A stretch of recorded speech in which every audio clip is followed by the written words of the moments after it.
Hey, Charlie, how's it going?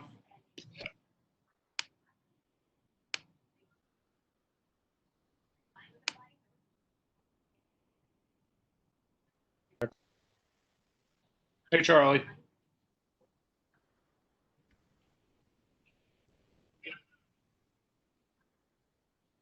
You got it? Yep, we've got. I had trouble with the link. Really? Yeah, I tried the first two times I tried it. I got a message saying the meeting had been canceled. Yeah, I had it open. So when did you try? Just a few minutes ago. Okay, I've been on for about 3 minutes to open it up. I haven't canceled it. So if we have any other issues? The notes I sent out to people on Sunday, I told them if they had issues just to text me. Okay.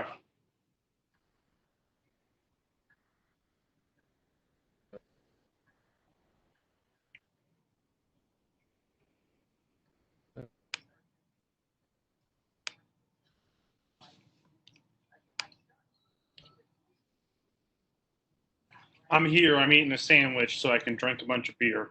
Hey, you're So fine. We 4 big cans might get me in a lot of trouble tonight. I don't know. There's Sherry. Hello. Hi there. How are you? Hello. I'm good. You? I might be on mute. I can't get it off. Hello? you're on. You're fine. We can hear you. You're fine. We can hear you. Now we can't. You muted yourself. Sorry. That's okay. I just confirmed with Jamil, who's our speaker tonight. I thought I had messaged him a month ago with stuff. I just sent it to him. He goes, I didn't have this. So he's all good. He's ready to go. Okay, cool. Well, it took me a good 25 minutes to get hooked up. I was sitting here waiting at 5:30, way into the game, but it took me forever to hook up. My connection seemed slow or something today. I don't know what's going on. Somehow Lindsay has left me with, we have the father-in-law, Dave. He's watching the kid. I got me in here doing the beer tasting. Uh-huh. Who knows what's going to happen? We both may start drinking. Maybe all three of us might.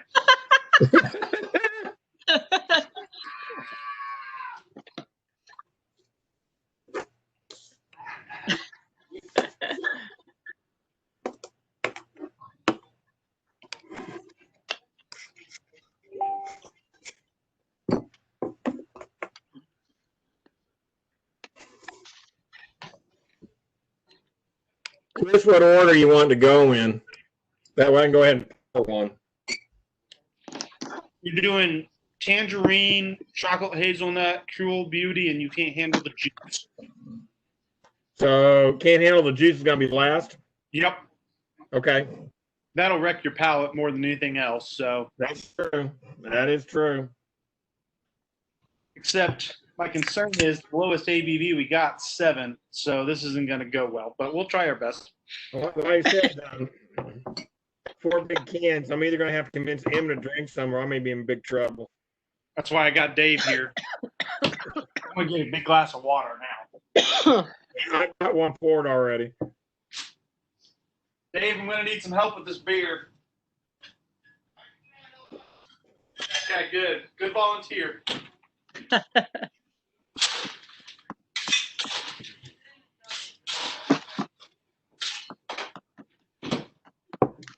And that tangerine's good.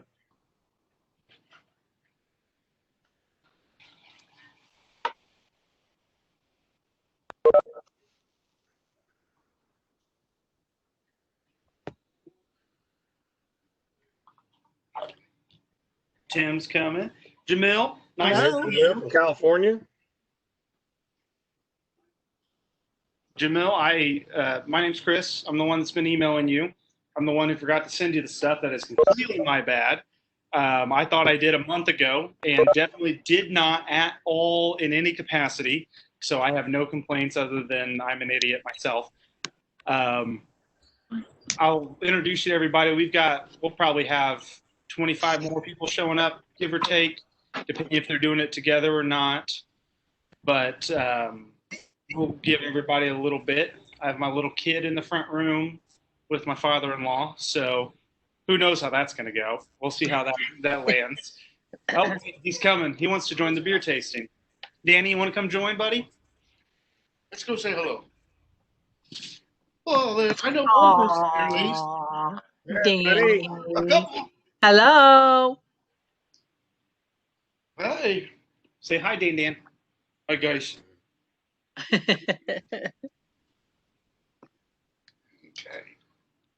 Is that good? Yep, we're good. Are you good? Yep, we're good. Danny, you want to come chill with us for a minute? We still got 6 minutes for people showing up. You can't drink any beer, though, Dan. I see him reaching for it. Well, I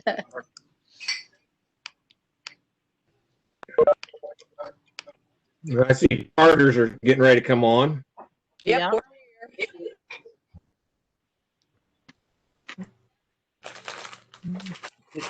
glass or two, please.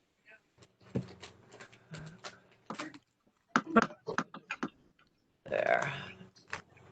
I see Jamil's starting a little early.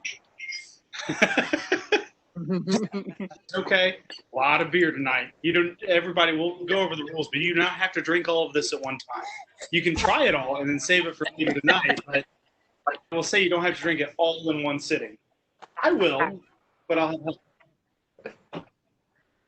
Yeah, these are pints.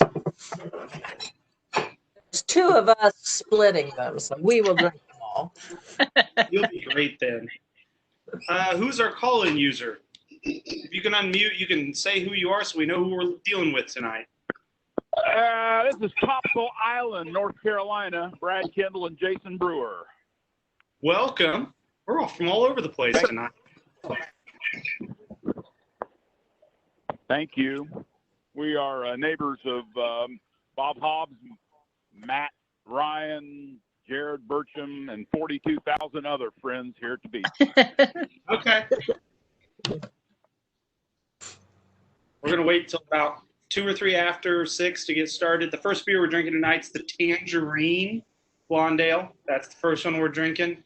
Jamil may be on something else. I don't know. I sent him the beers, so I don't know which one you picked first. I don't know either. We're a stone's throw away, but we don't have any beer.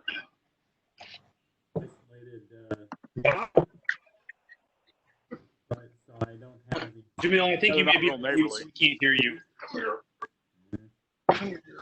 You want to go back there with Daddy, don't you? Now, Jamil, I think we may be able to hear you now. I tell you what, here in Topsail, we are out on the beach, so we are going to mute just so we don't cause you issues with background noise. Cool. Here. He wants to come sit. Jamil, I can see you moving your lips, and I can see you talking, but I cannot hear you at all.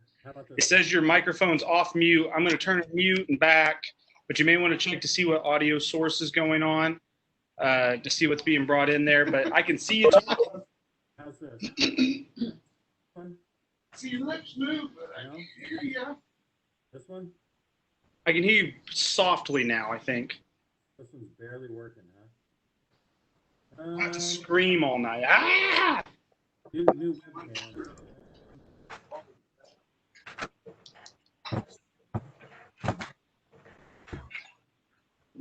One.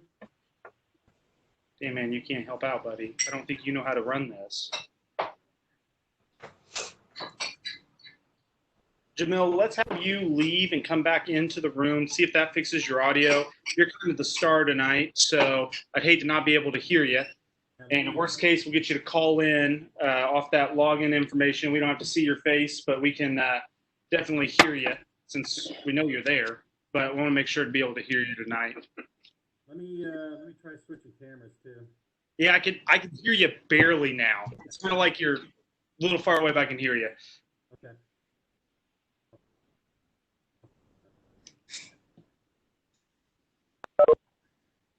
Well, guys, now our guest speaker's gone. We're going to have to drink 4 beers alone.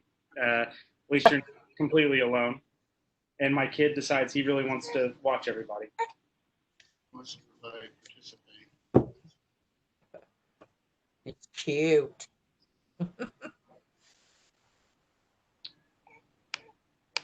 See, we've got Brianna Chapman on. That's another newbie to our virtual tasting, so we're glad they're joining. This is our first one, Dio, if you'd open it.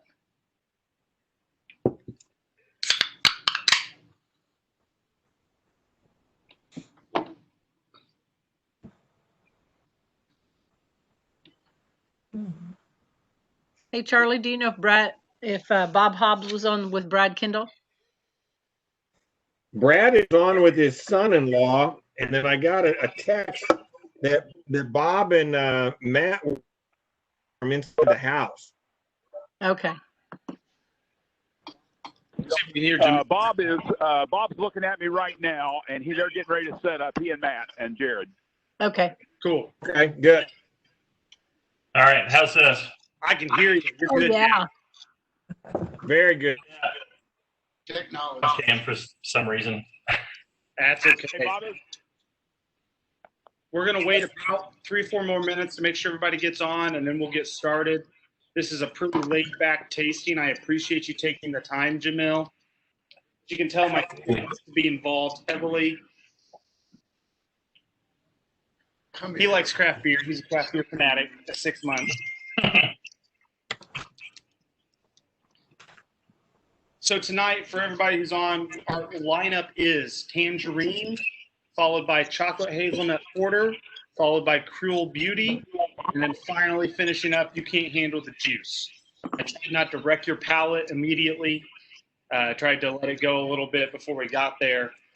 For a little background, from Craft Roads, the guys who bring most of the beer to Terry, they told me the fact that I was able to get Jamil here was like a miracle. I didn't notice they were going on. He's like one of the biggest names in craft beer. So either they are lying or we scored really big tonight. And by his grin, it kind of makes me seem like he knows what he's talking about. Like we had the guy from Anderson Valley who had the Goza beer style. I believe Jamil has written a few books that are like style books that show you how to brew a specific style of beer. If my kid cries, I may be in and out, but the way we do this is basically what we do is we introduce the beer. I will read the generic marketing off the beer or the website, whatever I find. And then we will ask questions You don't need to that are get based upon beer, brewery. You guys want to share that one? You can imagine that answer, since it's kind of our private tasting. That could have been just that. Actually, So that's kind of the style of the beer tasting. Everybody can one for Jason.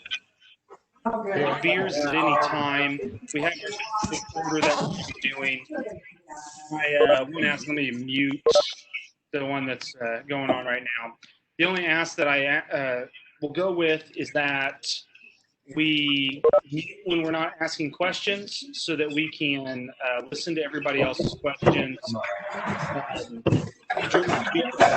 Beat them out about 25, 30 minutes so that we go through them. We usually have 3 beers. It's a little more beer.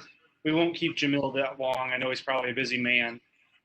But that's kind of the way of it. I like this to be as interactive as possible. So if you have questions, ask questions. You don't want to hear me talk the entire time. I can mute, and then my kid can cry all he wants, and it's not really that big of a deal that way. So, he's good. So, order tonight for everybody just joined is Tangerine, followed by coconut or chocolate hazelnut, followed by Cruel Beauty, and You Can't Handle the Juice.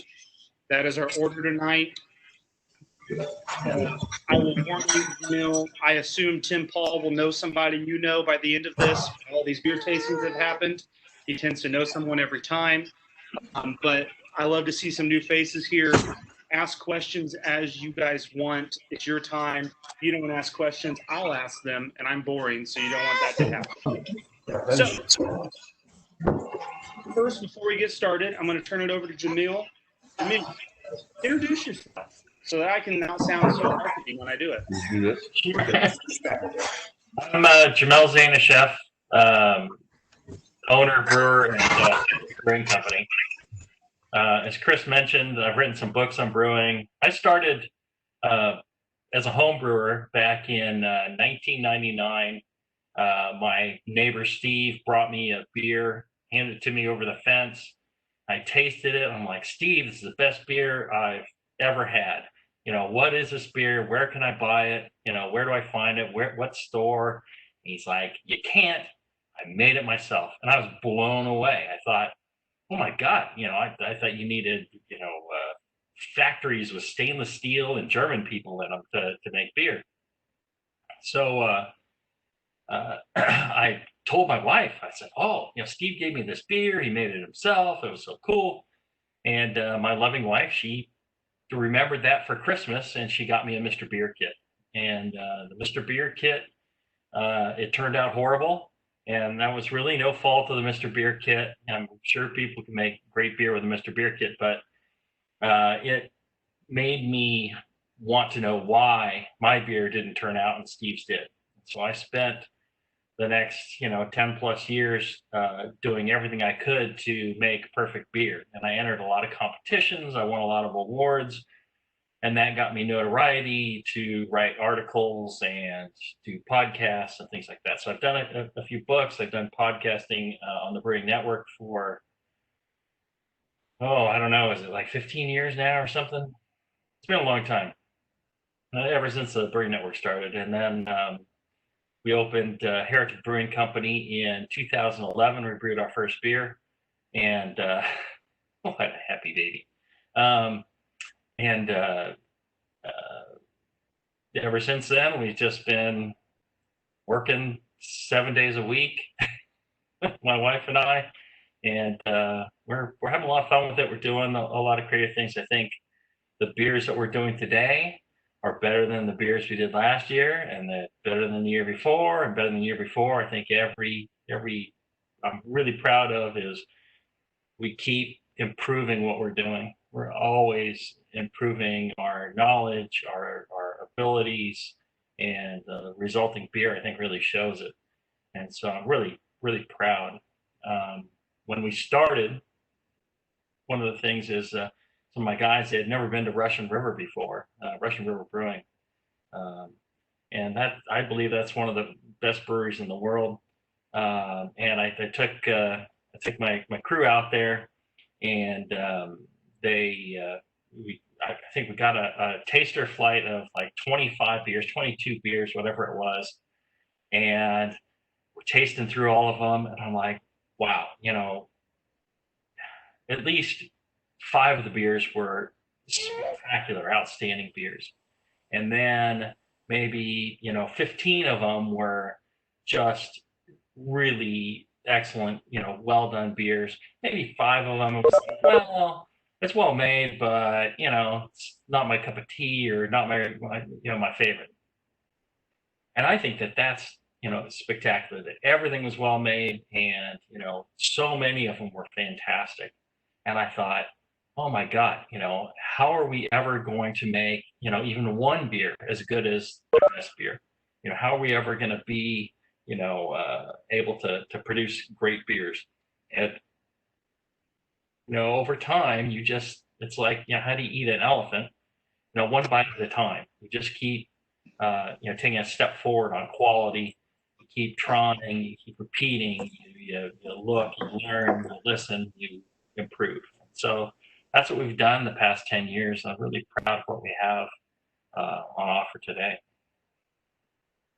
Awesome. Thanks for the introduction. And for anyone joining, this is my son, Danny. He loves craft beer. He loves to join.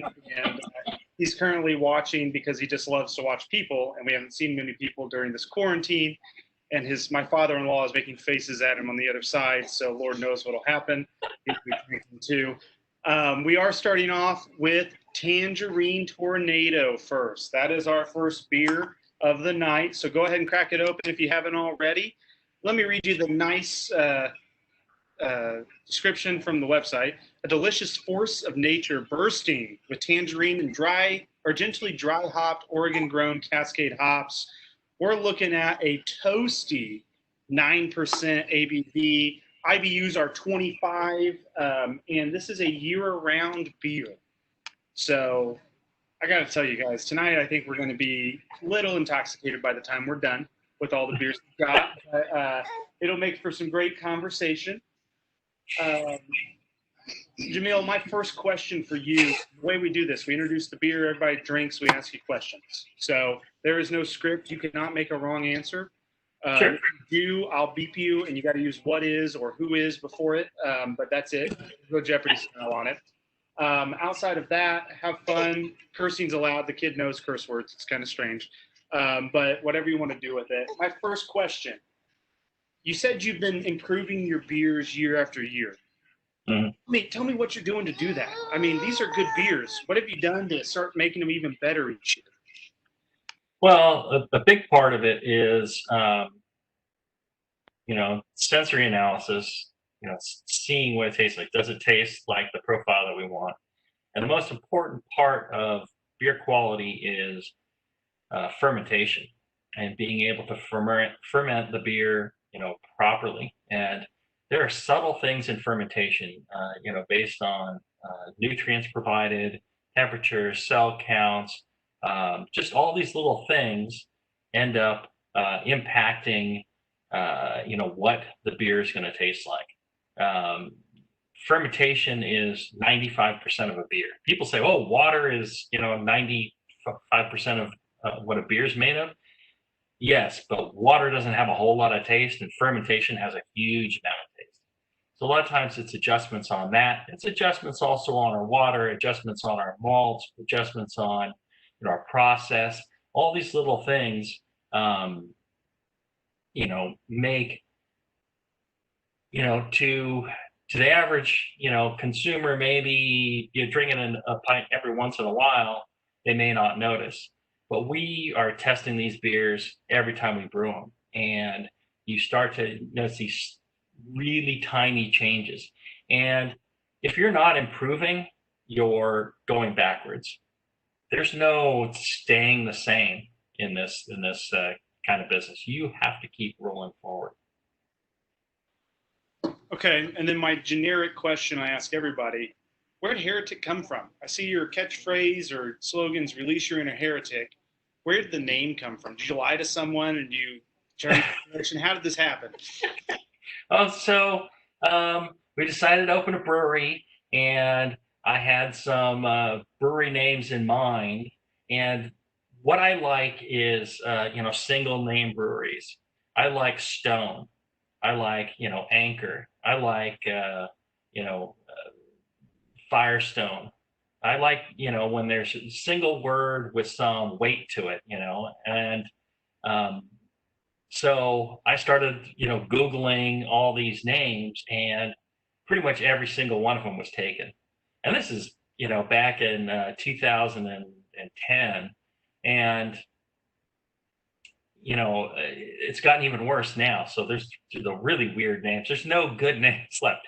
And your general options are, name the brewery after yourself. Well, Zanishev Brewing, I didn't think that would work. Nobody would know, nobody would pronounce it, nobody would be able to spell it.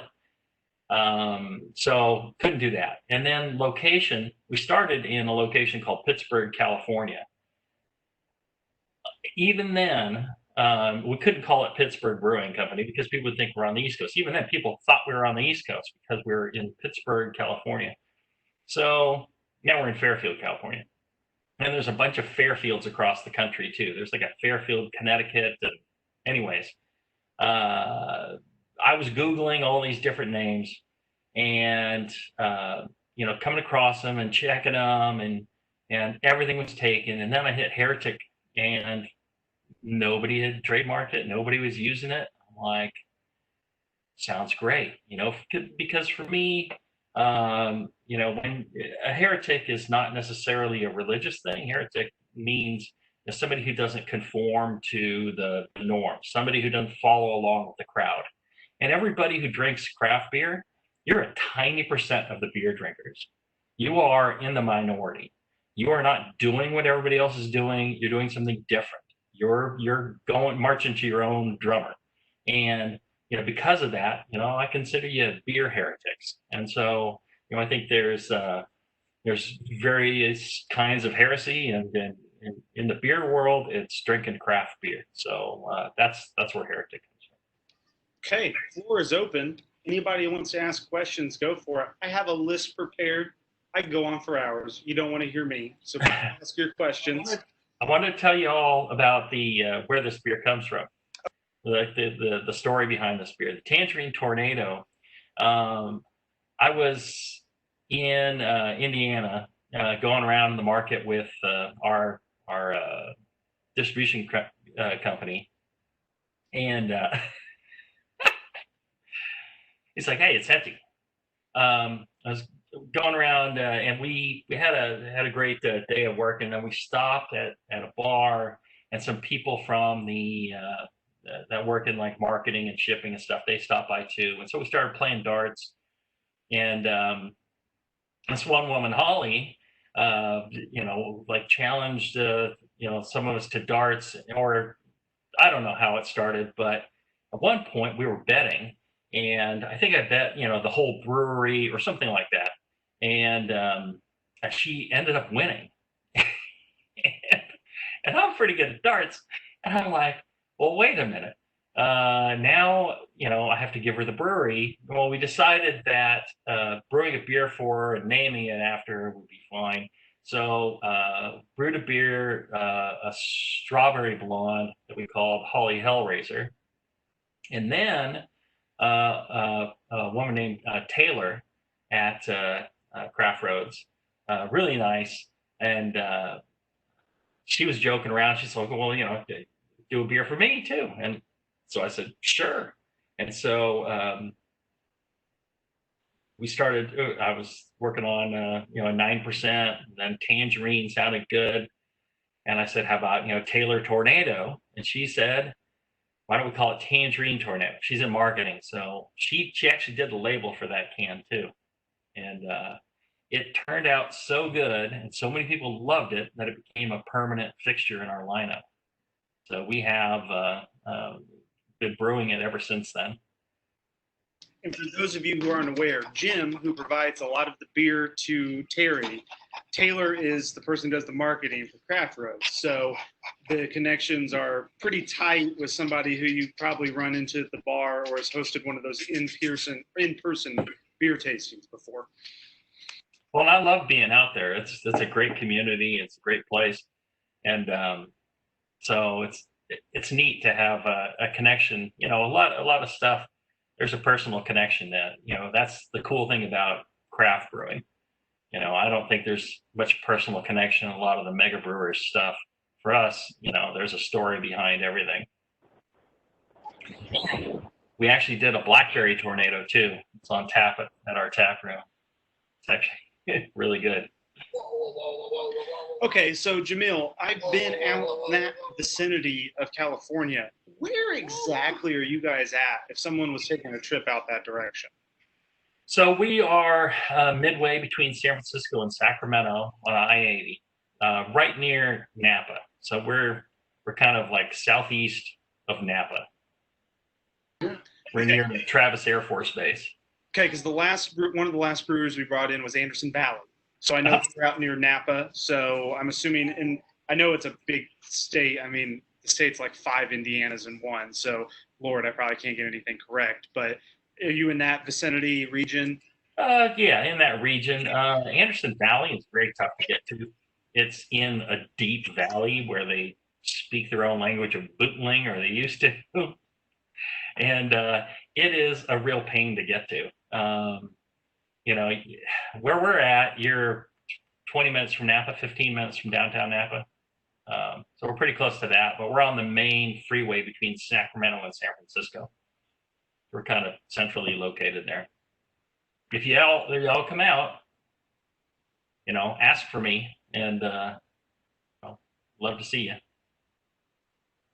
Okay, questions from the audience? Go for it. I know Charlie's got a load of them, so I'll let him go if no one else will. Charlie, it's yours. Let it rip, Charlie. Well, just from the cans, the whole idea of all the cans say never filtered, never pasteurized. Why'd you go that route? Oh, that's an excellent question because filtration, if you've ever filtered beer, you'll see that there's color in the filter and it smells like what you've just run through the filter. It'll smell, hoppy or fruity or whatever. You've extracted a lot of the flavor as well from the beer. And people say, well, I can just add more, I can make it, and then it won't matter. But the filter takes out, specific things that you can't really replace, and it really changes the beer. If you drink a sample of filtered and unfiltered side by side, you'll see a substantial difference, or you taste a substantial difference. So what we use is a centrifuge, and the centrifuge just accelerates gravity, right? So gravity normally lets stuff settle in the tank. We give our beer plenty of settling time, and then we centrifuge it to help gravity force like yeast cells and stuff to the bottom, but it doesn't strip out the finer aromatics or flavors. So that's why we centrifuge instead of filtering. We don't pasteurize. Pasteurization is heating things up to a high temperature for a short period of time is what they do. They'll do 170 something for X amount of time and then cool it back down. The problem with beer is heat will completely change the character of beer. A lot of times people say, oh, there's no difference between, I was arguing with a German guy about pasteurization not changing beer at all. I said, no, you can taste the difference in a triangle test. And so any heat applied every 10 degrees centigrade doubles the amount of staling that you get over time. So even a short period at high heat is like adding weeks to the age of a beer. And in some beers it can be a critical issue because it really converts some of those malt compounds, sterols, a lot of other things that can become an off flavor. So that's why we don't do it. And the reason that I could talk for hours, as you probably noticed already, the reason that a lot of big brewers do it is because they don't control the cleanliness of the beer. So what they'll do in bigger brewing, when they go to the lab and they check everything, they're fine with having some colony forming units, CFU, on a plate. So they'll plate out, some of the beer, and they'll see that there's some bacteria in it or wild yeast. As long as it's a lower number, they don't care. What they do is to pasteurize everything, and then they kill it that way.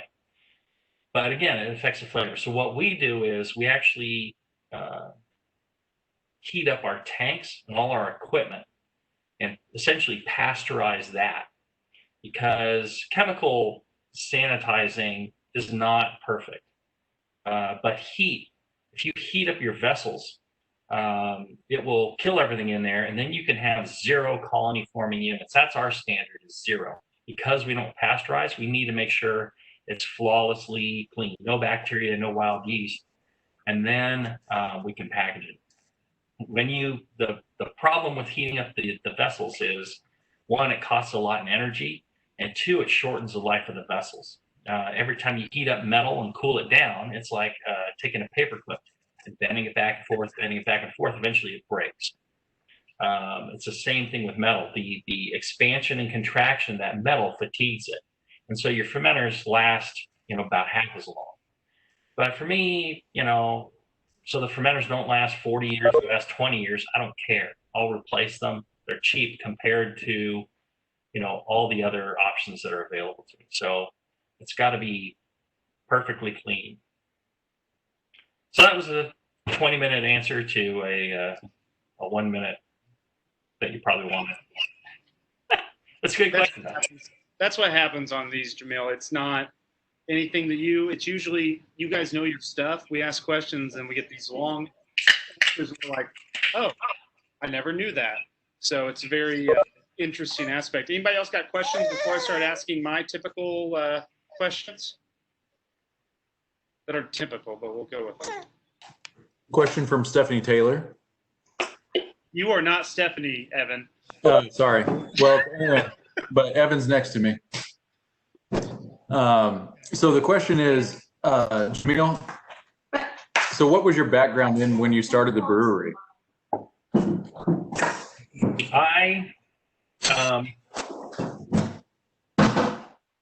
went to school at UC Davis and studied microbiology and then writing, actually. Okay. And so I've got a degree in writing and, like 3 years of microbiology. Well, it's interesting that you say that because, 10, actually, yeah. like, as you discuss everything, it feels like you're a little bit more scientific in nature, probably. So it feels like that you apply that to your principles every day, probably.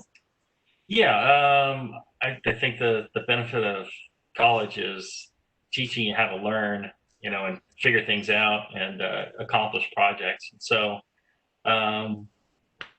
I did that, and then I got into technical writing and then computer-based training and then software development. And so I worked in software development for Macromedia and Adobe for 15 years, leading software development teams.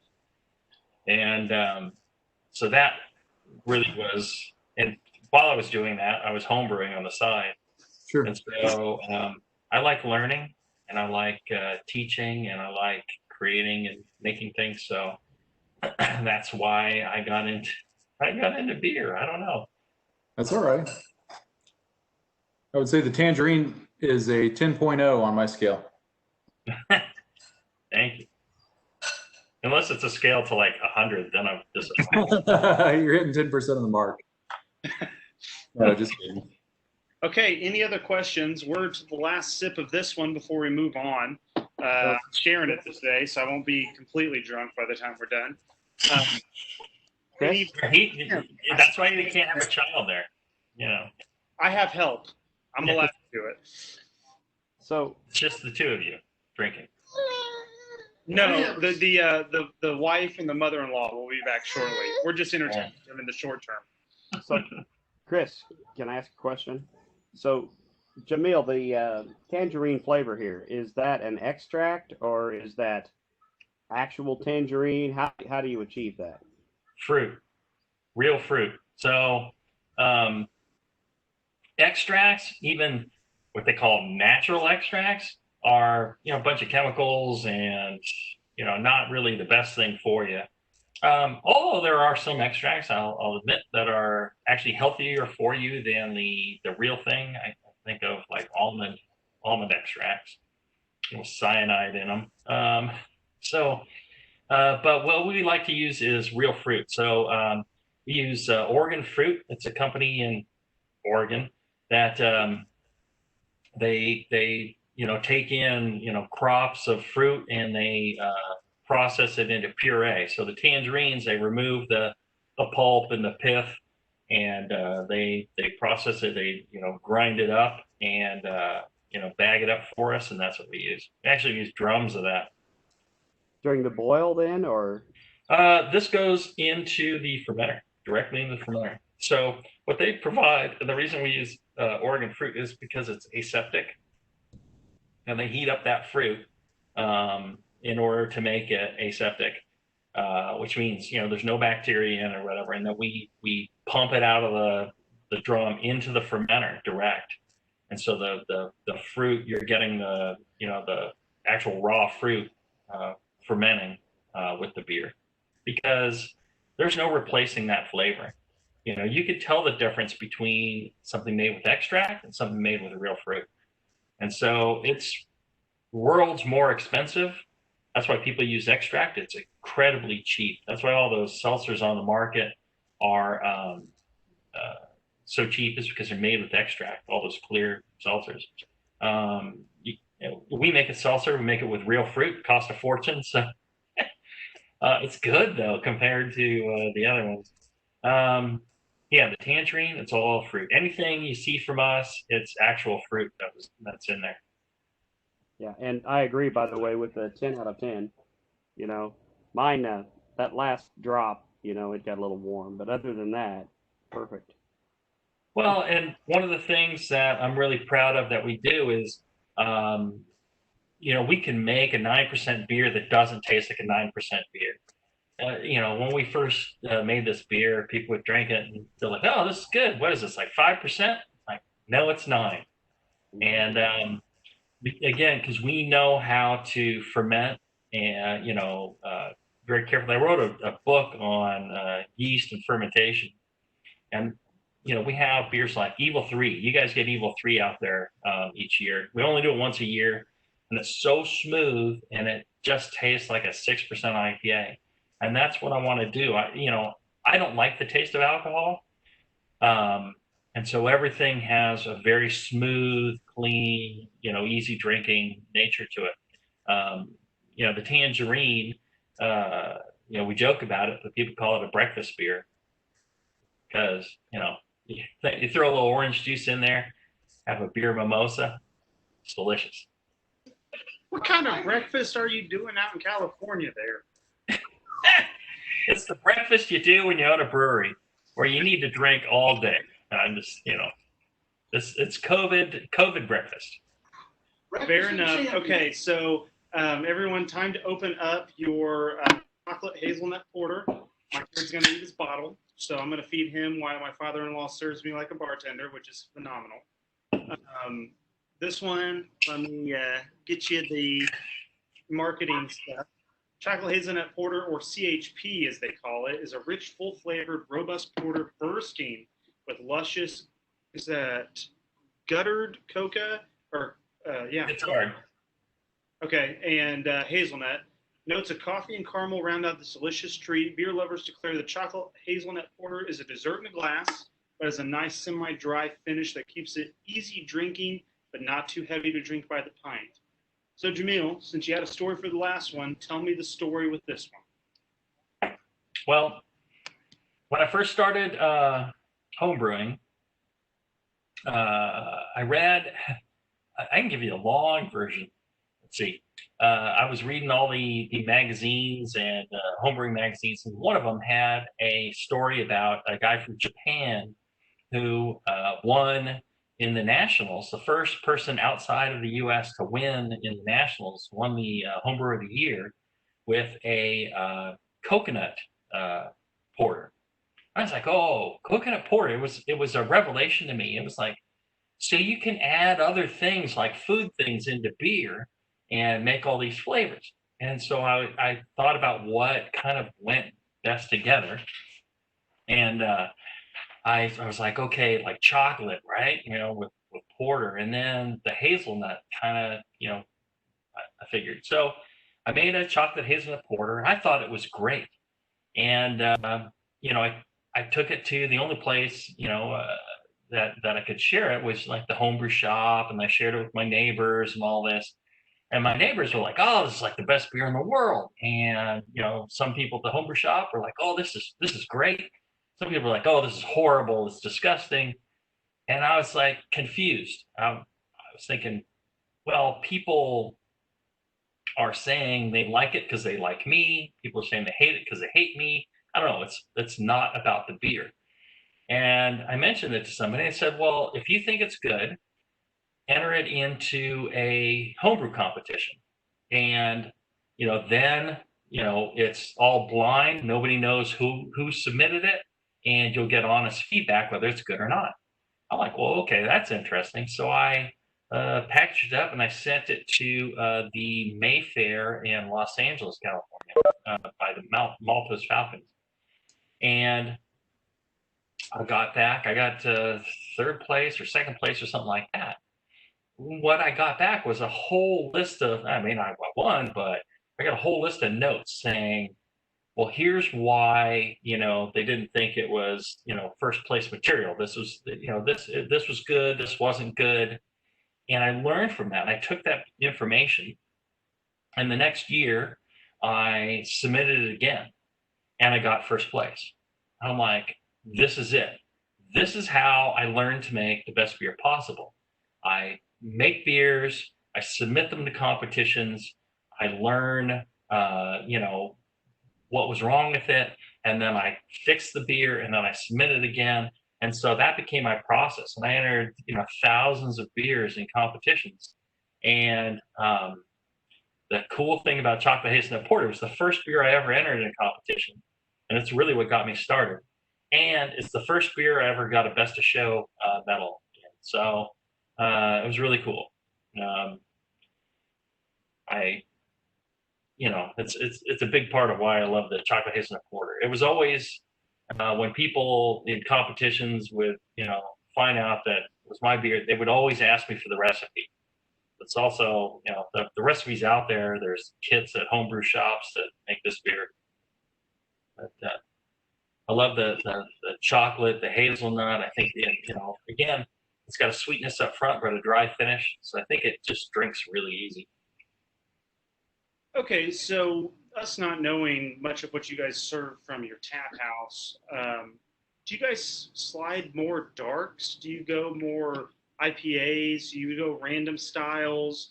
We have a bourbon barrel aged we're going to try here shortly. What's your typical? Is it just weird beer that is good? Yes. How do you determine it? It's everything. It's, you know, whatever cool idea we have. We're constantly, you know, anybody who brews beer, you're constantly, you know, just kind of running across ideas or something, you know, triggers something in your mind. You have something for dinner, or you see something at the grocery store, or you hear a song, or I mean, whatever it is, or you come up with a weird name that all of a sudden pops into your head, and you're like, all right, new beer. And for us, you know, it's anything. I wrote so in competition, I eventually won first place in every known style of beer. And I wrote a book called Brewing Classic Styles. And in that book, it's all the recipes of all these award-winning beers. And so there's no style that we don't think we can do a good job of. We like to be creative, and we like to have, you know, a lot of different options. And so we're always doing everything. We're doing weird stuff, and we're, you know, the latest thing we're talking about is a Goza with like squid ink, and I don't remember what else we're gonna. So we're, you know, we're just having fun and doing a lot of things. Our actual menu for the tap room is online. You can actually see live. It's the same live menu on our website as is you see in the tap room. So it's a mix of more hazies these days. People always want hazies, but it's everything. Okay, open up the questions to everybody again. If not, my kid who just burped may be interested in asking a question about when you'll make formula tasted bottles. But what else we got? I gotta answer this. Hey, Jamil. You there? Yeah. All right.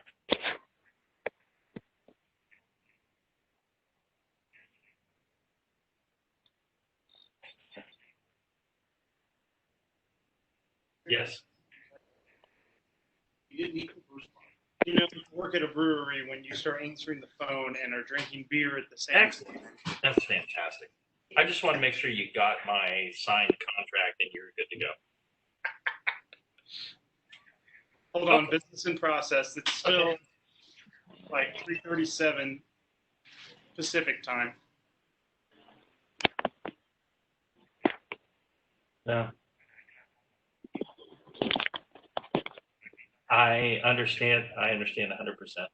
Don't worry about it. Take care of your daughter. Thank you for letting me know. Okay. Take care.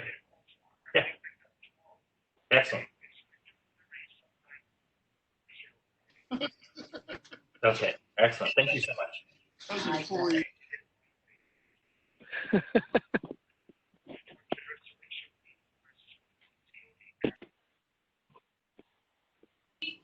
Mute him for a second so he can talk. On a side note, the next two are Cruel Beauty and You Can't Handle the Juice. This is very fun that he has a phone call in the middle. Okay, we'll turn back to him now. Business deals, you're making millions while you're drinking. I wish. No, that's a forklift I've won at auction that I'm trying to get picked up and delivered.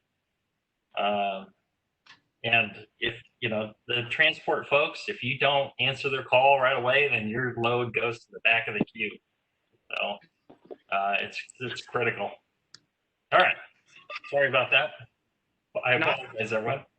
Not a problem at all. Business goes on. Like we were telling them, it's only 3:38 your guys' time. We're drinking at 6 o'clock at night. We're at home enjoying ourselves, and you're still doing business. So we appreciate you taking the time for joining us. I heard someone call and ask if they had a question. This is one of our call-in users. Chris, this is Mike Skamer. I'm actually with Craft Roads. Hey. Talk to you. How's it going? Yeah, I've been listening to you guys. And hey, Jamil, how you doing? Great. How are you doing? Glad to hear you on this morning. We were talking about the back to the Tangerine Tornado. Unbelievable beer on that side. We just do phenomenal in Indiana with that. But you did one, and I'm sure you remember going back to the Holly Hellraiser. Yep. Which was a strawberry rendition of that. Yep. Which was absolutely phenomenal, which has a whole story behind it. But I wasn't sure if there was any rendition of that possibly making a comeback to Indiana. Oh, I suppose we could do it. I get a lot of requests in the market for Indy on it, but it was a phenomenal beer. That whole 9% blonde ale is absolutely outstanding, along with everything else you do, obviously. Well, and I think the thing that makes it so great is that the alcohol isn't really that evident. It's light and refreshing, and and then the fruity. We actually at the brewery we have a blackberry tornado and a hop tornado. That's I saw the blackberry tornado on your website or on your website there. That sounds delicious.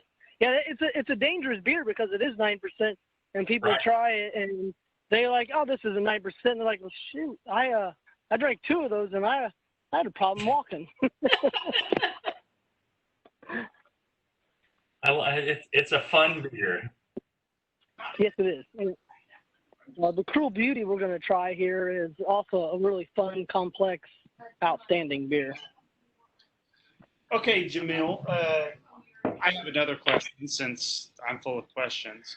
If you had to drink another beer that wasn't from your brewery for the rest of your life, what would it be? One beer. Oh, I don't know. Like drinking a lot of. I don't know. Some IPA from somebody. It depends each time. But I'd also, maybe I'd go for more like, an Oktoberfest or. Oh no! Here's what it would be. It is Harvey's best beer out of England. Okay. I could drink that nonstop for the rest of my life, I think. That is, I don't know if any of y'all know Harvey's. Harvey's is, I don't know how many hundreds of years old they are, but a friend of mine who worked there, he was like, it's like brewing 500 years ago. Yeah, everything is, it's amazing. And what they have is these open square fermenters. It's just tile-lined bins in like a horse barn that are open to the air and no real temperature control, anything like that. And then their yeast strain is actually made up of 9 organisms. It's a bunch of different yeasts, it's bacteria, it's all sorts of stuff. And it's just been that way for hundreds of years.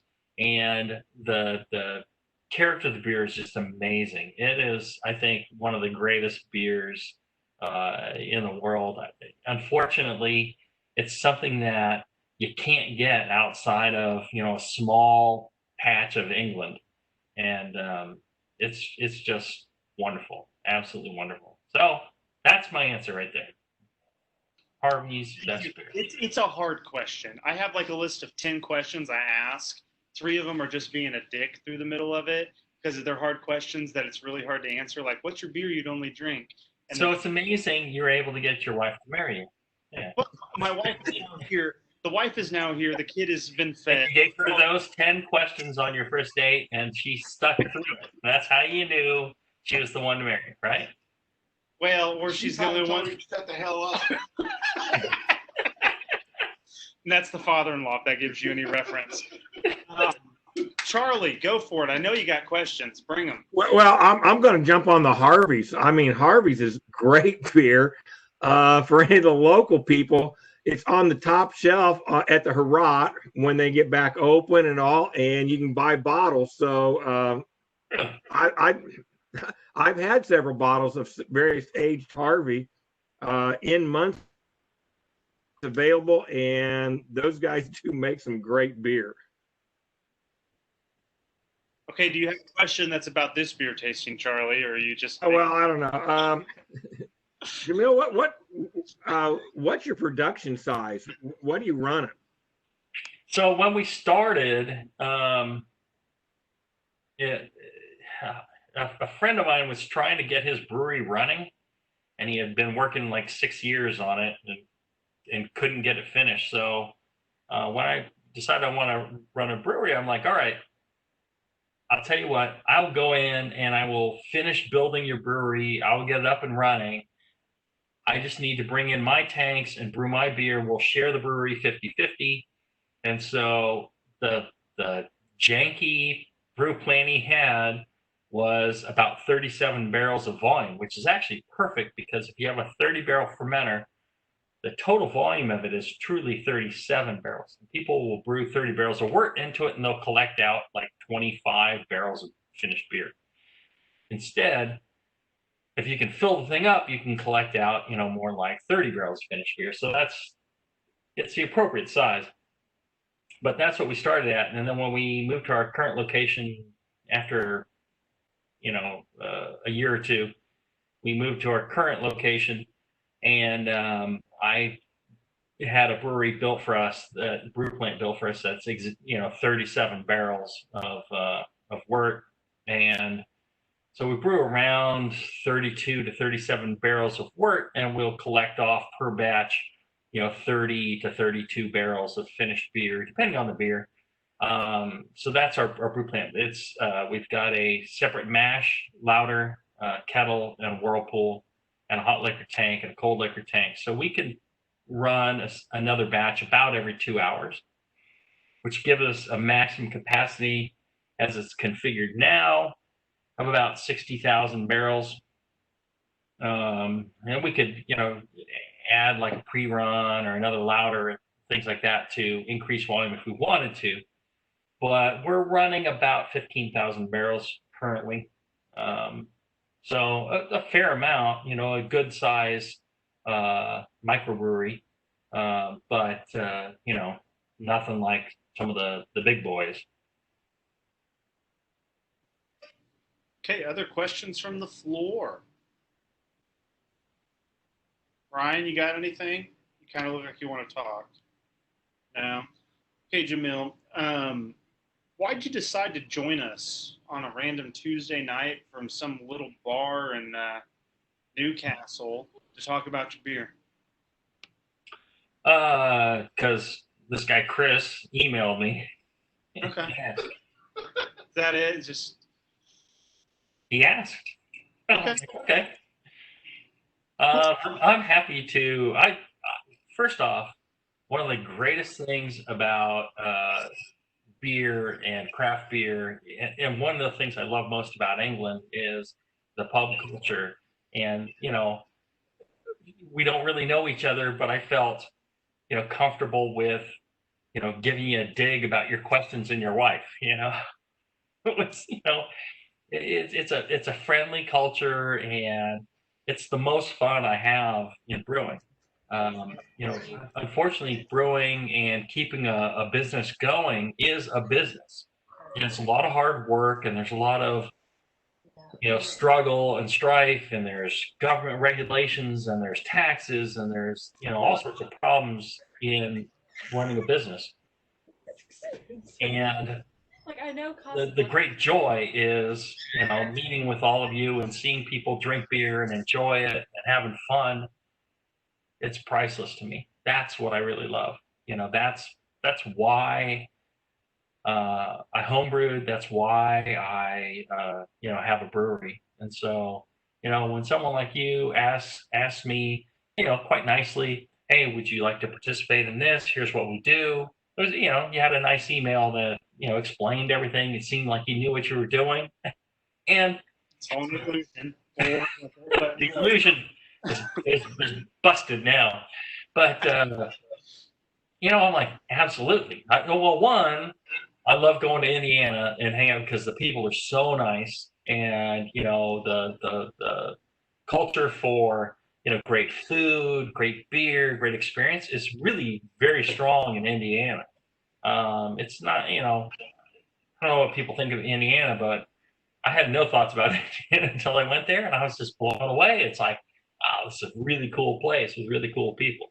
And so every chance I can get, I'm there, and this is just a virtual way to participate. So I appreciate you actually reaching out to me.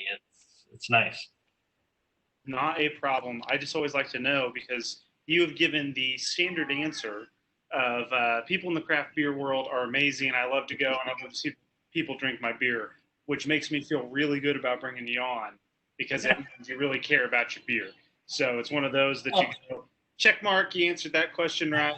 Honestly, if you had said we're drinking other beers, I'm like, cool. Fine with that. I don't really care about marketing my beer, because the one thing I hate is selling beer. It is such a horrible chore. I love making it. I love drinking it. I love hanging out with people and drinking it. But selling beer is just it's miserable. It's work. That's the actual business part of it, which it's got to be done. That's how people get employed. Weird. It was weird. You'll finish up your chocolate hazelnut. Tim has his hand raised. We'll let Tim go. I just want to say, and it's ironic that you mentioned London, because when I first tasted this, so say you know someone from London, Tim. I actually do. So anyway, stop it. So nope, we were in London a while ago, and we went to the Portobello market, and Cheryl is a big sweet crepe person, and she got Nutella crepe. And I'm telling you, when I first tasted this, Nutella, yeah, I was back in the on the Portobello Road. So it's fantastic, and that's the great thing about food and beverages. It transports you in time and space. What a great thing! Absolutely. You're 100% correct, and that's what I, the thing about beer and food and music, and it's remembering those experiences and linking things together and having those. If you can have something that you drink that takes you back to a time when you enjoyed yourself, and it's just that's the beauty of it. That is something fantastic, if you ask me. Okay, we're moving on. Cruel Beauty. And you know what? I'll read the marketing sales pitch. I know Jamil doesn't like that, but I write these myself, so. Well, okay. Well, if I see any errors, I'll let you know. Cruel Beauty. Somebody else did it. Cruel Beauty. We take our award-winning shallow grave porter and we put it in red wine barrels with Brettanomyces. Is that how you say it? Brettanomyces? I got close. It was close for an Indiana boy. Bacteria and tart cherry puree. After 2 years, we have Cruel Beauty. This delicate balance of chocolate, slight tart cherries, oak, and the funk of that word that I can't say is a thing of beauty. The cruel part is that we have to wait another 2 years for the next batch. So, Jamil, as we try this, tell me about it. Your version. Well, that one actually is my version. I wrote that. The It's tart. we make a so I've had people say, "Oh, you're an IPA brewery." I'm like, well, our first beers were nothing like IPA, and I think the second beer we brewed was a sour, was a barrel aged porter, and so we do a lot of barrel aging. We've got a lot of sour barrels going all the time. We just don't, we tend not to bottle it and package it, so people have never known. So Cruel Beauty and Worry were the two that we actually put in cans. So Worry is a Chardonnay barrel-aged Belgian Golden, which tastes a lot like Chardonnay.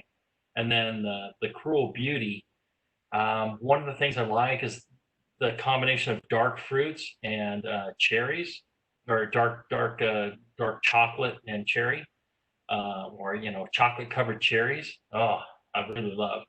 And one of the things about the tartness is it really makes the fruit pop.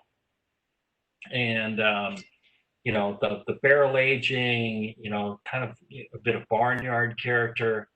It's something special. So I've always had a fascination with Rodenbach.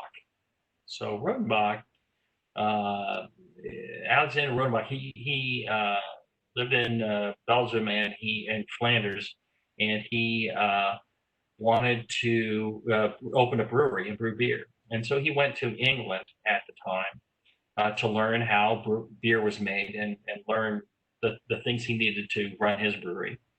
And one of the things about England at the time was porter brewing was really strong. Everybody was brewing porter. They were doing in these giant vats that burst open and flooded the streets. And porter was the big thing. And it was a dark beer with all these flavors to it. So that's where he learned to brew beer. If you have Rodenbach today, it's a much lighter color. It's more amberish than it is brown. But at the time he learned, it was more porter. And I wondered to myself, well, he must have started with something more porter-like, and there was a reason that he stopped doing that. It was maybe that the ingredients for the black patent malt were too expensive, or whatever the issue was. He went to a lighter and lighter color. Maybe it was because the customers demanded that. But I wanted to make a beer that was more like that. So I wanted to make a Flanders red that was based on the porter. So that was one of the very first beers we ever did, called Miscreant. It took 4 years to make that beer, and it was pretty spectacular. And so this is kind of like another stab at that, using the porter in the barrels with the Brettanomyces, which is kind of a wild yeast that gives you a bit of a barnyard, and some bacteria, Lactobacillus pediococcus, that also adds to it, and then the cherries. We use a lot of tart cherries, tart cherry puree actually, and it's a complex, extremely interesting beer. Okay, so a statement and a question from the father-in-law, who is not to be named over here, who is drinking the beer as well. I don't get too drunk. Number one, he doesn't like sour beers in any bit, or any of that weird sourness. He actually likes this. So you get a thumbs up there. I've ever had. So you get a thumbs up. Thumbs up there. We hear that all the time. Yeah. So the question he had, do you want to give it? Yeah. Where are the cherries from? Where do you get your cherries? Oh, so in this batch, this is from Oregon Fruit, and I'm not sure what farm they got them from. It's a tart cherry. The sweet cherries don't have the intensity of the cherry character when they're fermented. Something happened to them; they became more sweet. So People use Charbik. I have a friend in San Diego that's planted a bunch of Charbik cherry trees, and I have already lined myself up to, get cherries from. Charbik is what they use for, lambics in Belgium. Okay. So I'm not sure the exact cherry cultivar that was used in that batch. I could track it back and find out. We were looking for general state. Yeah. Well, and one of the things about sours is, the best sours have a smoothness to them. It's a tartness. It's a background character. It's something that is enjoyable, right? Acidity is, a complement to flavor and an enhancer of certain flavors like fruit. Acidity is not the thing you want to have. Unfortunately, there's been a lot of breweries starting up in the U.S. that are brewing stuff that has they're doing sours that are rough and just biting and disgusting, and they'll claim that it's like, well, that's the American sour. It's like, well, as America, we do things bigger and better, but the problem is some things shouldn't be bigger, like sourness or, we took hot bittering to the extreme. And it's fine, we do this stuff, but on sours, it just doesn't work. It's not, drinking battery acid, having your teeth eroded. It's a balance. And so every sour that we do, we balance it out. It's something where, and like I said, I'm not kidding. We get a lot of people that go, I don't like sour. They'll taste that. I go, well, this one I really like. Right. Because we balance it out with the other. It shouldn't be a hammer that hits you over the head. It should be a component of the entire thing. Everything, balance is very important in every beer. And we always strive for some balance that, it may be balanced one way or another, but it still has other counterpoints to it where it's drinkable. I want you to drink a beer by the pint, regardless of what it is, regardless of, how wise that is. We have beers at like 16%. May not be wise to drink pints of it, but we do. We had one at 16.5%. It drank like it was 10. I'm just saying. Oh, that's just 10. Not a big deal. But it's important to achieve balance in everything you do. And if it doesn't, if it's not something you would like, oh man, I need more of that, then we shouldn't serve that. And that's not a good beer. Okay, floor is open. Stephanie, do you want anything? I'm going to say Evan and Aaron. Do you guys want anything? Ryan, do you have any more dogs? Any more cooking you have to do before you got questions? I can't see everybody else. Well, dogs running around. Tim, Charlie, question master. I'll call you Alex Beck. I want you to ask questions, Charlie. That's why you're here. Well, I appreciate that. One of the things I noticed on this, and I'm a porter lover. Once you pour it, it continues to effervesce around the edges and up through the middle. So what are you doing to make that effervescence continue? Is that the non-pasteurization? Well, part of that, maybe part of that, but a lot of it is,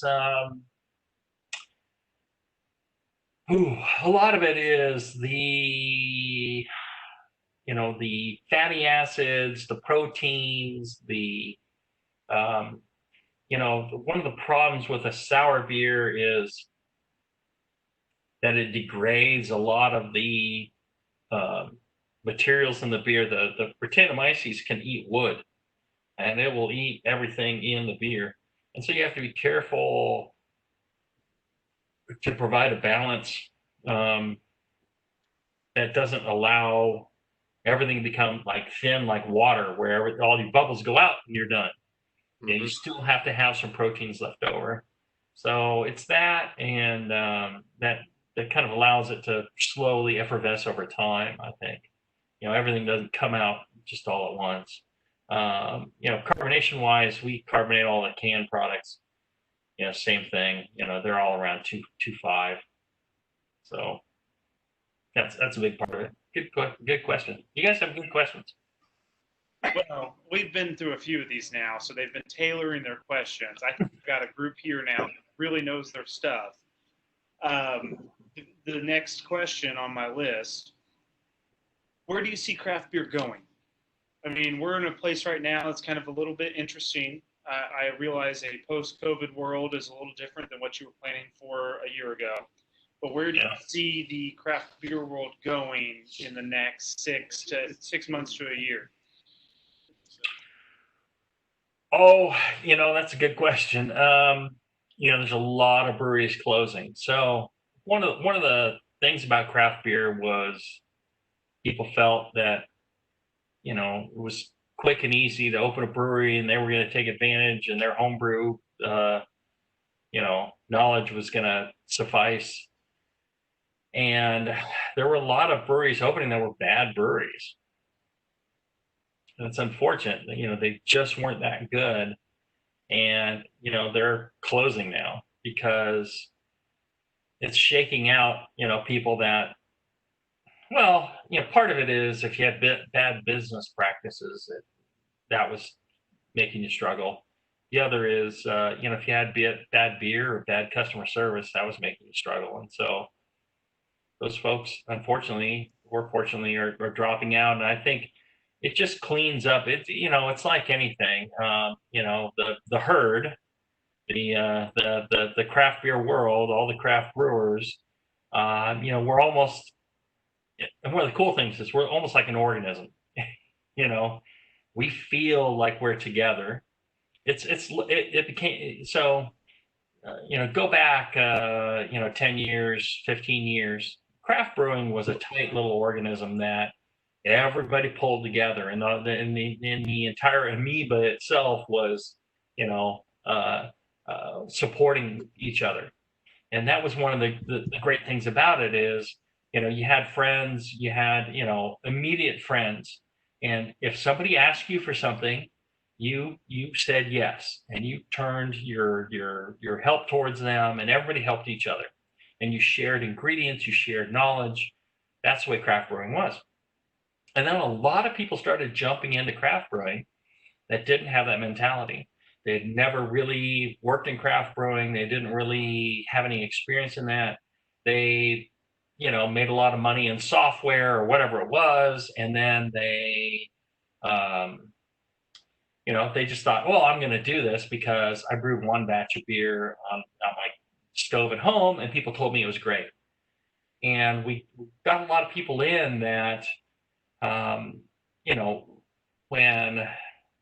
the culture of sharing came up, it was like, oh, screw you, or it just became very different with the influx of a lot of people. Now, I'm not saying all those people did, but for example, a friend of mine at True Symmetry Brewing, he's a home brewer, but he jumped in. He's got the craft brewer mentality. He understands sharing and helping.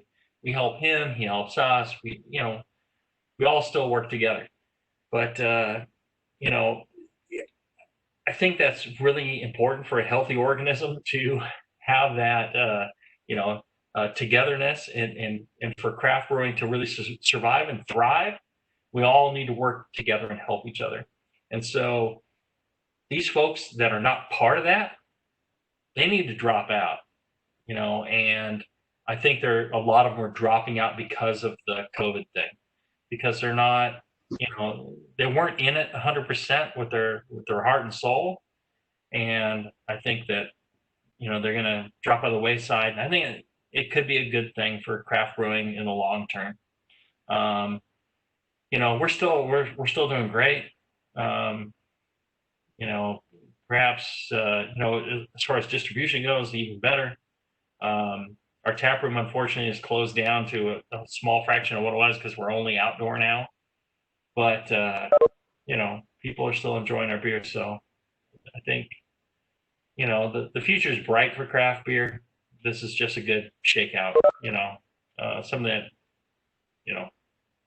makes the organism healthy.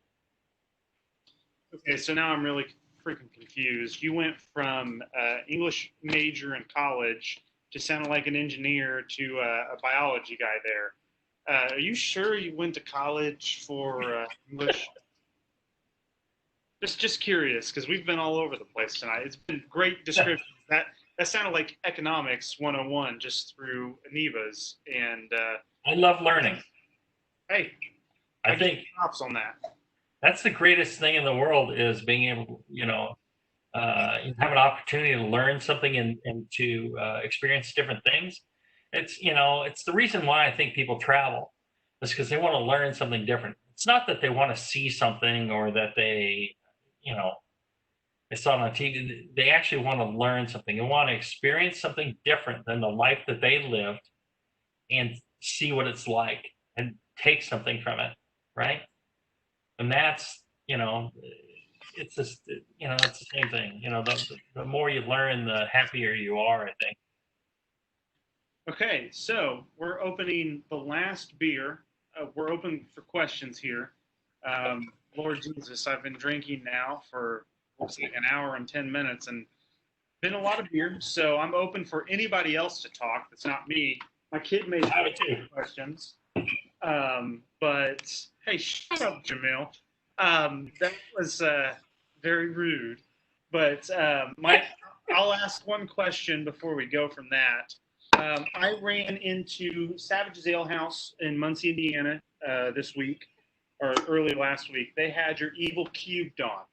Could you give a little backstory to that beer? Because it was delicious, so I thought I'd ask about it. Right. So, interesting thing is, see, you've got some university learning in you, because you called it Evil Cubed. Well, I'm because the little state. So yes, I have some. The little 3 is up in superscript, so it's technically cubed. However, people just kept calling it Evil 3, and so now we call it Evil 3. And so, but initially it was Evil Cubed, and I'm like, well, it's Evil Cubed because, the 3 and superscript and all that was lost. So it's now Evil 3. So that beer, like every beer, has a story. 2 dear friends of mine. One is Mitch Steele. He was the head brewer at Stone Brewing, which I really respected. And now he is one of the owners at New Realm in Atlanta, Georgia. And he's a marvelous brewer, a brilliant brewer, and very knowledgeable, and just one of the nicest people in the world. He's nicer than Jesus. He's just tremendous. And then Tasty McDowell. He's a dear friend of mine, wonderful home brewer and podcaster, and just kind of a celebrity just for being named Tasty. And so Tasty and Mitch and I were at a beer festival, Brewing Network Festival, one time, and I had just got my new facility online, and or I was working on it. And we were talking, and we're like, well, how come, we haven't done a collab? So we're like, all right, the 3 of us friends, we're going to do a collab. But it had nothing to do with Stone at the time. It's just Mitch, Tasty, and I. And so we brewed this beer, and we came with a name, and the name came easy. We wanted to do a hoppy beer, and, hoppy beers at the time we were calling Evil. I'm like, well, Evil, there's 3 of us, Evil 3. So we settled on the name right there, and it's been an 11.5% beer. The first initially, so collaboration is a discussion of what everybody wants to do. And Mitch and Tasty wanted to do something with Mitch wanted hey, I want to prove that I'm not afraid of caramel malt. And let's put some caramel malt in there. Tasty, and so it was like 6% caramel malt. I'm like, no, that's way too much caramel malt. It's gonna be, like a rich barley wine. And so we did it, and it was like a rich barley wine. I'm like, it should be more like less than 3%. And so over the time, we've kind of adjusted, and then we've adjusted the hops, and I love those guys, and we've worked together on adjusting this beer over time. And this last year, we won the Bistro Fest, which is they have a Bistro IPA Fest, which if brewers know about competing on hoppy beers, that is the thing. And we won the Bistro Fest this year with the Evil 3, and it's just a great balanced, triple IPA. That was the random answer to if you want that beer. I think Savages in Muncie still has it. I want everybody to go buy beer from Terry because she owns Twin Lions, who's hosting all of this. But I was still curious about the Twin Lions or the Evil Cube and that. So, would you tell us how you can't handle the juice? Sure. We have that open. So 2 things. One is you're never going to get a short answer from me because I've caught on. I do radio, and you can't just say yes and no. And the second is Evil 3 is released every year the day before Super Bowl. So that's when it's released, and so we have that. If there is, what happens if you don't have one this year? What are you going to do? So we've discussed that. And Tasty's like, let's just do it on our time frame, and the hell with the NFL. And I've been telling everybody for 5 or 6 years that it's always the day before Super Bowl. We do a big party at the brewery. Hundreds or thousands of people show up, and it's amazing. You can't handle the juice. I don't know. We make Make America Juicy again, and so Make America Juicy again. A couple of my guys wanted to make a hazy beer, and so on my old homebrew kit, we came up with the recipe and did this, and we were able to make it turn out good. I was a little against some of the hazies initially because a lot of them were really bad. They were trying to mimic the stuff that Trillium and Treehouse and those people in the Northeast were doing, and they were turning out just horrible versions of them that were undrinkable. And so I was a little against it. And then I'm like, okay, well, there must be a good way of doing this. And we kind of figured out the way to do it, and did the Maja. And now you can't handle the juice. I just felt like we needed, a higher ABV version of it. And so we upped it and, made some tweaks to it. And I don't know, if you're a Jack Nicholson fan, you can't handle the truth. Every once in a while, I'll get a bartender that says, "Oh, tell me you can't handle the juice." I don't know. Okay, so any questions before I ask mine? Got dishes going. People will ask if there's fruit. There's fruit in this. There's no fruit in it. It's all hops. Go ahead, Tim. Okay, so I got to ask, and I don't want to be judged here, Chris, but I've got an old friend somewhere in your area out there named Harry Price. Older than you, Tim? He's older than me, about 10 years older than me. Seriously. That's at my age. That's what you're saying. No, but he's, do you know him? You know who he is? No. Harry Price? You've added a 0 there, Tim. I know you always know somebody, but that was bad. Well, there. I don't actually know anybody, but I Googled who is the mayor of Fairfield, California, and it came out Harry T. Price. Yes. I do know Harry Price. Yeah. Mayor Harry. We just call him Mayor Harry. Yeah. Oh my God! I should have asked for the Harry Mayor. Yeah. He's great. He's an older gentleman, but he's wonderful. Okay, by the way, I used to think I hated IPAs, all IPAs. Yeah, sure. And yeah, I did because, that's for the kids. But I've come to like IPAs, and especially these hazy IPAs. Mhm. I know you can say there are a lot of bad ones, but this is a good one, in my opinion. And I agree. because they're not overbearing, I mean, there's that haziness takes a bit of the bite off. Well, so the way that it's done is where it's still bitter, but it's a different kind of bittering. It's not a boiled alpha acid, isomerized alpha acid bittering, and the water, the way the water is set up is to accentuate kind of a softness of it. So there's far more hops in this than there ever was in any extremely bitter IPA. So it is hoppier. And people would say, well, it's not, hoppy IPA, or some people tell you, oh, it's not true IPA or something like that. It's an effect of the water. It's effect of where the hops are used. It's effect of, the kind of hops that are used. And that's what gives it that, luscious, extremely hoppy, but luscious kind of character to it. And it makes it so easy to drink. And, this intense fruitiness and, there's a resiny to it, but it doesn't have a bite. It's not harsh.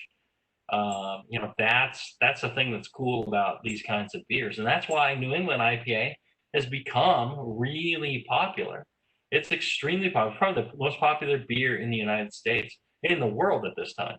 And, people say it is an IPA. I say it is an IPA. It uses more hops than any other beer out there. So, yeah, I'm with you 100%.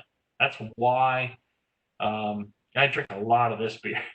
I drink a lot of beer, but I drink a lot of this beer. The only one I drink more of right now is California IPA. Here's my product plug. You guys should start getting this out in Indiana.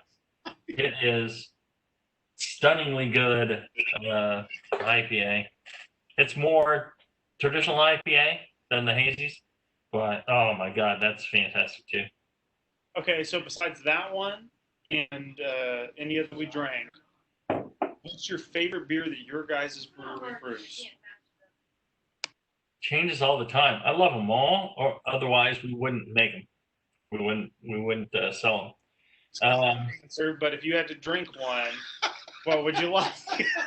Well, no, I've been drinking a ton of the California IPA. Product plug here. Insert product plug. Go. This was the first. Yeah, exactly. This is the first beer I drank tonight. I've been drinking that almost exclusively for the past month because it's so fantastic. I think it's the best IPA I've ever had, and I'm honest about this. I'm not BSing you because it's my beer. Seriously, I've had other beers as my top IPA. And I'm like, oh no, that's it. I've had some from Drake, some from Russian River, some from Sierra Nevada at times. It changes based on what's the greatest thing I've ever had. And I'm telling you, that is absolutely freaking fantastic. We knocked it out of the park on that. I'm really happy with it. And before that, I drank a lot of the You Can't Handle the Juice. I think that's an excellent beer too. I think we really got that dialed in. I think that's fantastic. The porters, I love porters. But we do other stuff. And one of the things we do, you probably never be able to get, I don't know, unless you guys get cask ale out there. We should probably stop. We don't want to hear about it because that'd be too good. We're just going to want to. We do an ordinary bitter. Again, along the lines of Harvey's or a London Pride, stuff like that. And we make a spectacular one. And I'm gonna set up a double drop to do a traditional. I'm taking the clock way back. So yeah, we just have fun. The greatest thing about having my own business and doing this thing myself is that I can have some fun with it. And I can do things that don't make financial sense. I'm like, I don't care if who wants to drink this. I want to drink this. I want to make this. That's the first time we made the ordinary bitter. They're like, nobody wants a 3.8% bitter beer from Britain. I'm like, I don't care. I want it. And if only I drink it, that's fine. We'll throw the rest away. And so, well, now all the brewers, they love it. They're like, this is fantastic. I'm like, yeah. I don't care, you know, you can throw away a certain amount of money when you're running a business. You throw it away on stupid things. Every business owner does. I throw it away on beers that I love and I want to drink. And the funny thing is, we end up not throwing money away on it because other people do love it. And they're just, you know, anytime, you know, you go to somebody's house, you know, for a party or barbecue or whatever, and they tell you about the rub that they created from things they grew in their backyard and grandpa's recipe and stuff like that, you end up like, that's cool. You really enjoy it, right? Even if it isn't your favorite thing in the world, that's like, so this guy grew the ingredients because it was his grandpa's recipe to make this rub, to make those ribs and do it that way. That's cool. That's something I enjoy. And, you know, it's why you do things at your home that nobody else would do, right? You take a lot of time and passion and effort and spend a lot of money on doing things the right way, the way that makes you, you know, happy. You know, if you can do that in your business life, in your work life, that's like gold. That's something really fantastic. Okay, so we'll open it up. Anybody else have questions? I know we're drinking, and some of us are. Well, I've got at least the wife and the mother-in-law back, so I am not responsible for this kid. Dance and have a good time, so don't think you're leaving him with the drunk. He's as cute as possible. What other questions we have? I see Jared waving his hand. Or There you go. Any questions at all? So I noticed. Can you guys hear me? Yeah. Unmute. All right. That it says always brewed and packaged only by Heretic Brewing. I don't think it's as big in Indiana yet, but are you seeing breweries sharing equipment or not doing the brick and mortar business model anymore? Is that common in California? Oh, I'll tell you, you know, good question. There's probably 50% of the beer brewed isn't actually brewed by the brewery claimed on the label. So a lot of this is just marketing. It's the same in spirits. There's only there's a handful of, you know, distilleries, and they produce, you know, there's like 2 distilleries in the U.S. that produce 90%, 80% of all distilled whiskeys, right? And they, you know, it gets repackaged in all these different bottles, and it's just marketing. It's not actual, you know, manufacturing. And so there's a lot of people out there that they have an idea and they go to somebody to make it for them, and their idea is marketing. And the one thing I feel is a cheat and almost thievery is selling marketing. Unfortunately, that's where the money is made.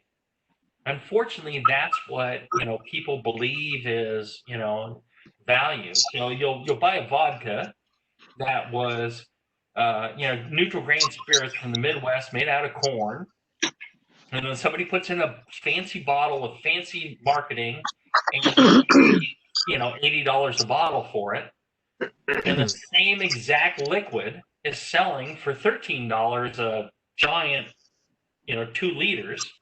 And I think that's criminal. I think, you know, for me, I think that's wrong, because you're you know, trying to, you know, make the consumer think that they're getting something that they're not, and there should be laws against that. You know, I'm okay with, I have some friends that they ran out of capacity at their brewery, and they asked us to brew a couple batches for them to get them across the threshold until their new equipment came in. I'm fine with that. I'm happy to brew beers like that for somebody else. But when somebody comes to me and they're like, hey, I've got this idea of making this brand, and it's going to be, this old world, handcrafted, and we want you to do it for us. I'm like, well, so you're never going to touch the beer. You just want us to do it, and you're going to market the crap out of it. It's like, well, I don't think that's fair to the consumer. And I won't do that sort of thing. And I won't let anybody else produce our beer. Our beer is produced by us, by our hands, every time. And, if we run out of space, that's going to be what it is. You're screwing the consumer. You're cheating. You are lying to the consumer when you talk about all this, how you crafted this beer, and you don't actually have a brewery. I think that's wrong. Okay, so Carrie, go ahead. Hey, I have just a real quick question. Sonny had been asking a few questions about milk stouts, and I know I've carried your Incubus before, the Imperial Stout, but I was looking online and saw you have Blood of Jupiter milk stout. And it sounds like that's made with grapes, if I read that correctly. Could you just tell me a little bit about that, and what's the chances of Indiana getting something like that with craft roads?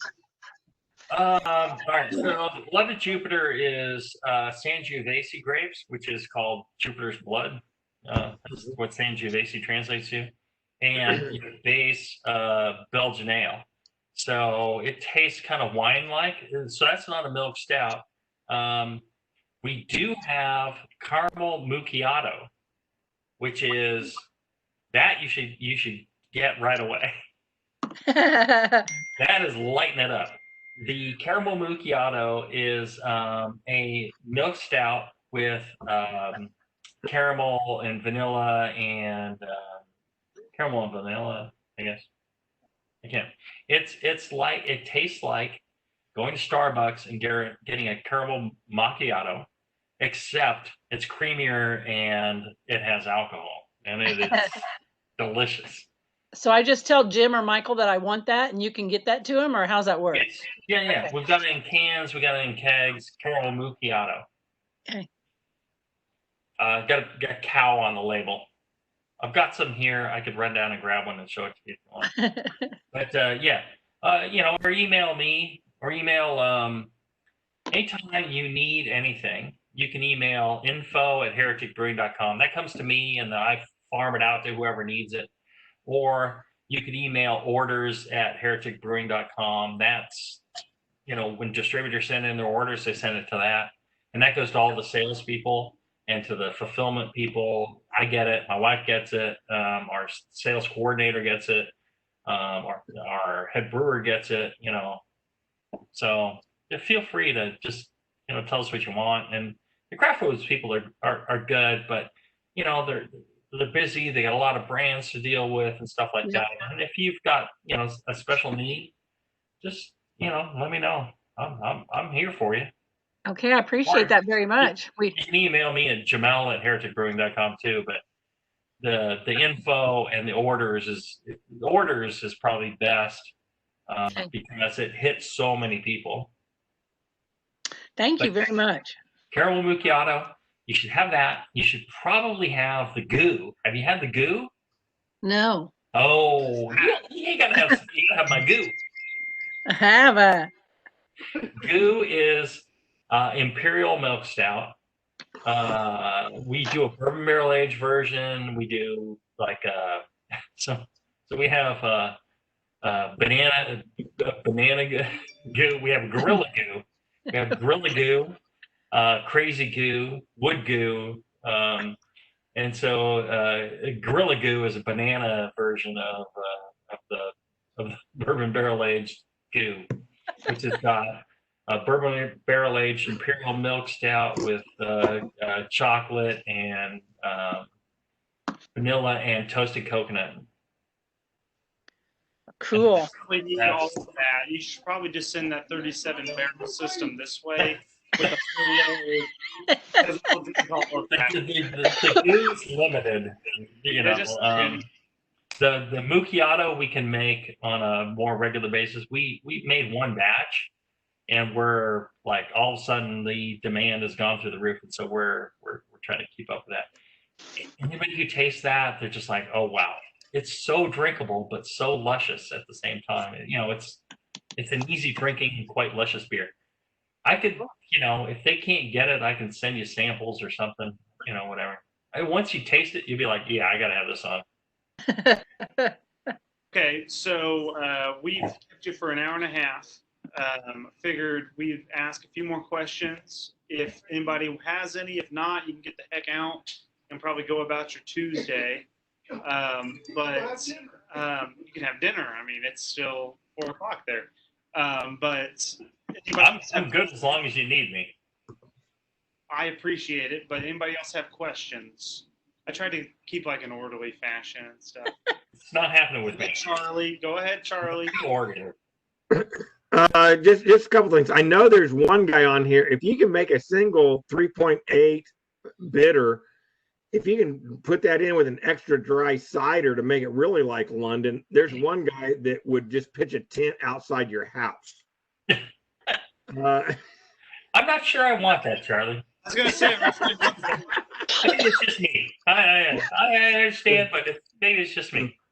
Well, that's just London. I'm just Charlie, saying. you'll never make that now. You just ruined it for everyone. Thank you. No. You said you made several trips. I know Michael's still on. If you get a chance to make another trip to Indiana once we get past all this stuff, where we can keep bars open, full capacity and all that, I'll speak for Terry in saying we'd love to have you at Twin Lions with 40 to 50 people in for a Heretic only beer tasting, and I think it'd be well received. We'd be all in for it. I'm all in. I'm there. We gotta get past this whole stupid thing, and personally, I'm immune compromised, and I had a trip to Indiana planned. Until I learned that there's things that took me down, and so I'm on all sorts of meds and gonna start some chemotherapy and some other stupid stuff. But I'm gonna get past it. I'm gonna, you know, and once all the virus, because if I catch the virus, it's the end of me.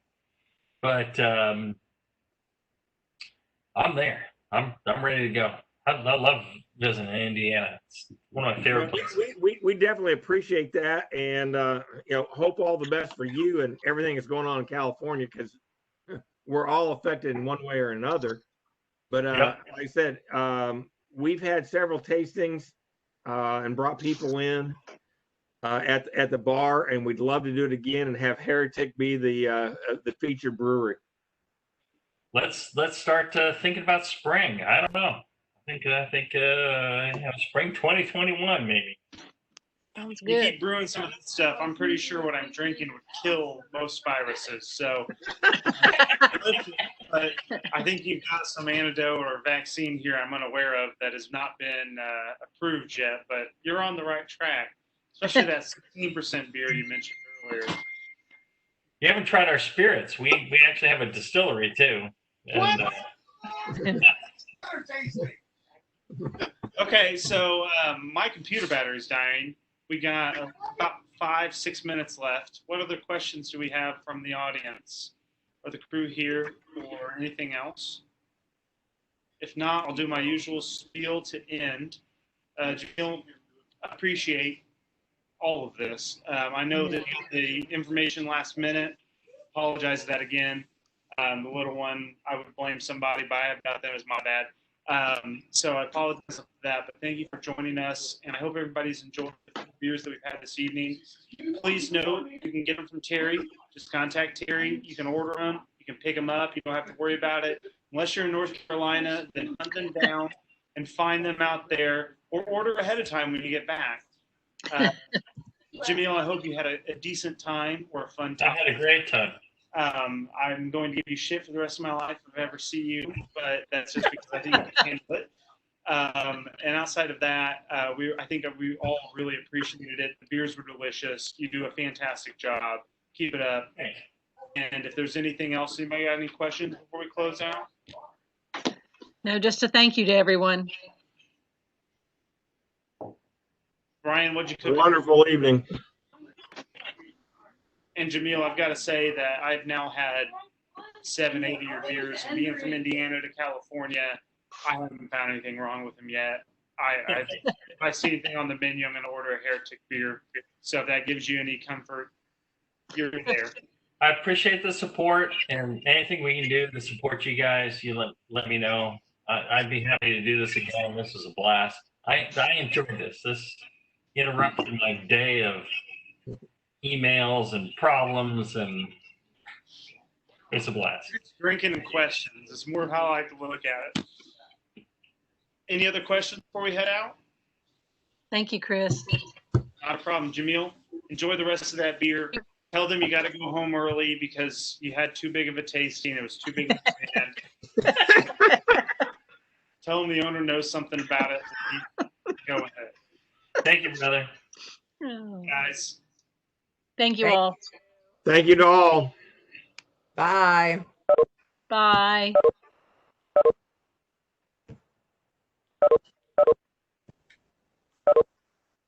I'm trying.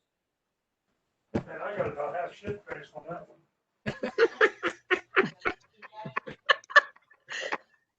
They heard that. I'm trying to leave it. I can't get out either. In leave meeting. Okay. There. I clicked it a dozen times. It won't go. Click the X. It's all too good. I am. It's another great night. It was very good. He's got some.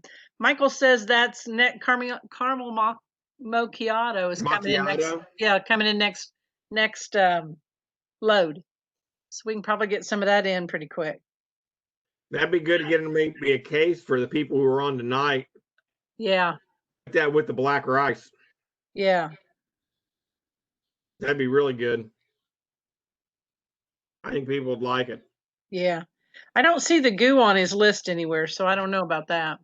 Well, he said he'd send samples, so we may have to for some samples.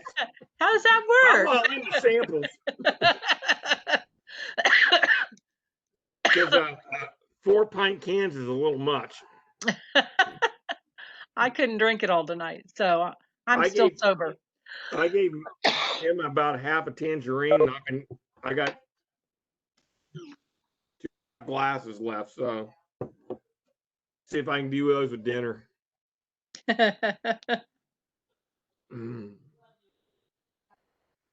I cannot get out of this call. We had a good response tonight, though. Yep, good. It was very good. I counted all the people on there, and I forgot about Matt, but I texted Matt, and he said that he drank all of his beers before the tasting. So I said, "Well, get on and listen anyway," but I don't know if he did or not. Which and then Matt? My Matt Malloy. Okay, yeah, I didn't see Matt on there. Yeah, he didn't get on, and then Chase Koger had not got out of Indianapolis in a training yet. So those are the only ones that I don't think got on, but looked like everybody else pretty much. There were 10 to 12 people from North Carolina. I saw that a ton. And Aaron Lowhorn song happened. And I'm glad to see Brianna Chapman got on. Yeah. I don't know who was on her call, but I was glad because they were new. Yeah, she bought two tastings, so there might have been 4 people there. I didn't ever see who it was, but she bought 8 total 8 cans. So. Well, I talked to the guy who does her deliveries, and her husband wasn't interested in doing it, but I think he went ahead and he may have done it anyway. So I sent them a thank you. Cool. And Kent's still on, and he came on about 6:30. So hopefully Kent got caught up and didn't have beer before Myra has to scrape him up off the patio. Well, I sent him a print screen of the thing that Chris posted. I sent him and Chase and like 4 other people print screens of it because couldn't figure out how to get it to him any other way. But and then I saw Kent join, so hopefully he had a good time with it. And then Mike or Jim Shimbray said that he didn't get on, but Michael I know was listening to us, so he joined it. So turned out good, and it sounds like this guy will be helpful to let us get whatever we need to get. So we'll have to check out. And he wants to come to Indiana. If he comes to Indiana, if we can't get him and bring him in for an event, that's a shame because it's great. Yeah, I think it'd be awesome, and I think we'd have a really good time. So I think we'll have to serve smaller volumes if we have them up there, so that people don't walk out wasted. But I'll tell you, these 4 beers are way too much for me because I haven't had supper yet. So I'm getting ready for dinner. All right. I got 2 half beers still to drink for dinner. Well, you better put some food on your stomach. Absolutely. We'll see you on Friday. All right. See you later. Bye-bye. All right. Thanks. I can't get out of this thing. Leave. There we go. Let X leave.